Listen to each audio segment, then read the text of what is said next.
Hi.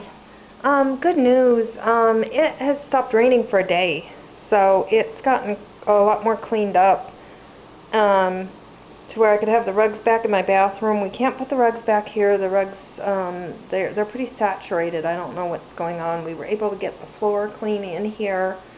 All the stuff with the leak, it kind of destroyed the pilot light on the stove, so now I have no stove.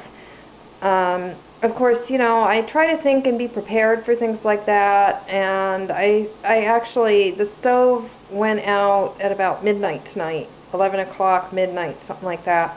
This afternoon at about 1 in the afternoon, I was online ordering a butane burner, like the kind they use at Benihana's, because I realized, this place is really cursed, and with all the stuff that's going on, I need to be prepared.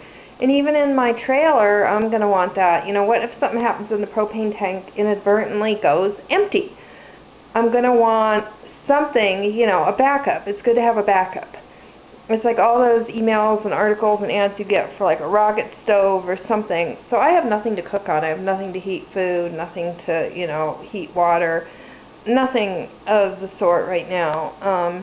The gas had to be completely turned off because I guess when the pilot light went off, it couldn't be fixed with the whole leak. It's the dominoes effect. The home gets washed out, leaky, and now it's all moldy and icky, and the stove is now, messed up.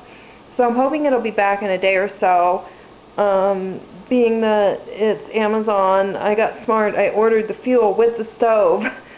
Because mail delivery here is so bad that if it goes USPS, I probably won't get it. So I decided to order that with the stove because it can't be shipped anything but ground, which means it would have to go FedEx or UPS. So I'm not going to be like moving my stuff back into the kitchen because next time it rains, it's going to be the same exact, 3 inches of water flood. And it's not going to be any good. Water's just going to pile up and come in again.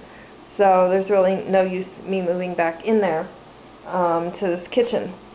And hopefully my stove will get fixed and the backup burner will arrive. It's really funny how before the stove broke, not 8 hours before did I order a backup, emergency burner, butane burner through the mail because I know I'm going to need it. And I'm very concerned about how the way this place is. I'm very concerned about heat, and I'm working right now. I called today about a kerosene heater, and so I'm going to get some kind of backup fuel heater. I'd rather not get a Mr. Buddy because they're just downright dangerous, and so I'm going to get a kerosene heater. So there's going to be more to come on that.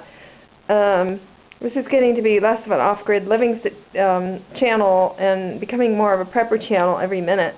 But I'm keeping like this little workstation here in the living room and everything in here so that way I just don't have to worry about it, so that when it floods again I don't have to, call someone in an emergency. Everything's already out of there.